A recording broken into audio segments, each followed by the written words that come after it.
besties. I had a much better reading week, and I am so excited to share these books with you because I think you will like them as much as I did. Don't forget to give that like button a friendly little handshake for me. First up was Love Letters to a Serial Killer by Tasha Coryell. This story follows Hannah, who has been dumped by her boyfriend, and she finds herself drawn to a true crime forum and begins investigating a case where a serial unaliver is unaliving a bunch of women, like 4 women. Before she knows it, she turns into one of those women who actually starts writing to and falling in love with a man behind bars. She even sits in the courtroom during his trial, rooting for him. When another woman is found unalived in the same way while he is in prison, he is found not guilty. He comes to her hotel room and immediately proposes to her, and they move in together.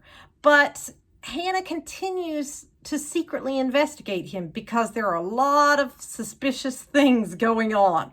I loved the unique plot. It was very interesting. It kept me on the edge of my seat. There were twists that I didn't see coming.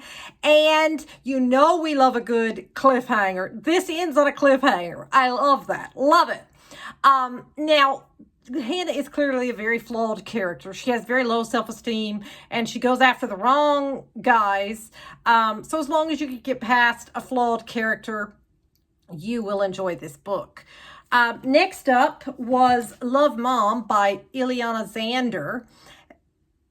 Mackenzie Casper's mother has just died in a suspicious accident, and her fans come out in force to her memorial service. Mackenzie starts receiving mysterious envelopes containing pages from her mother's diary, and the envelopes are signed from your #1 fan, XOXO.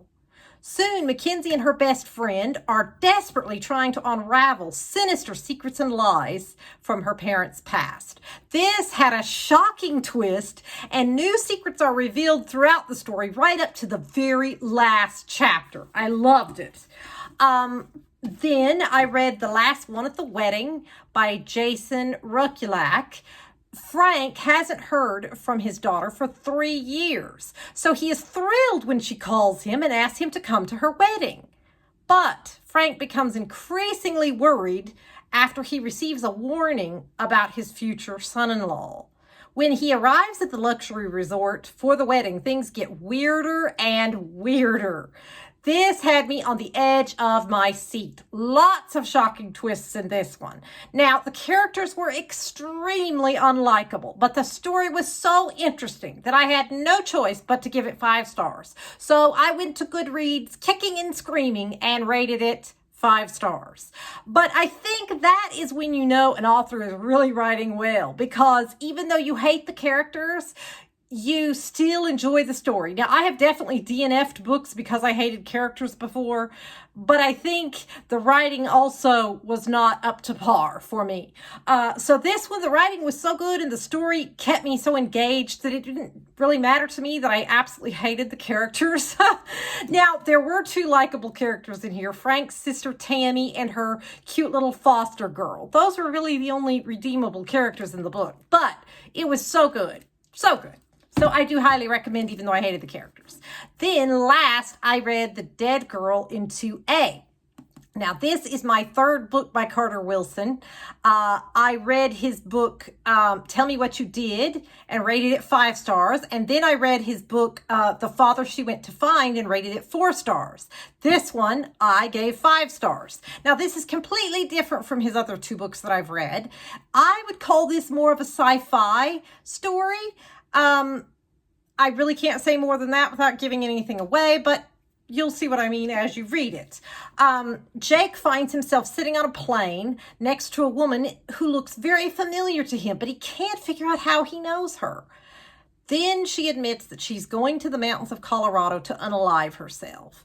This story had me on the edge of my seat. It was action-packed.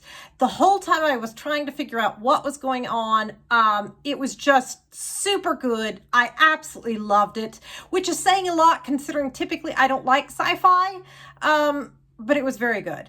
Now, there's an author's note that you should read in the back, but be sure to read it after you finish reading the book. Otherwise, it will be a spoiler. I thought it was very interesting, and it relates to the story. So definitely do not read it until after you have read the book. But yes, that was very good. I gave it 5 stars. So that was a fantastic reading week for me. I had a couple little DNFs, but you know, that always happens every week. I'm not going to be able to find all 4 or 5 stars every week, but this was way better than my last reading week for sure. So tell me down in the comments what kind of reading week you had. What was your favorite read this week? I'm always looking for book recommendations. So if there's something you've read that I haven't, I would love to hear about it. And I will see you next time. Bye.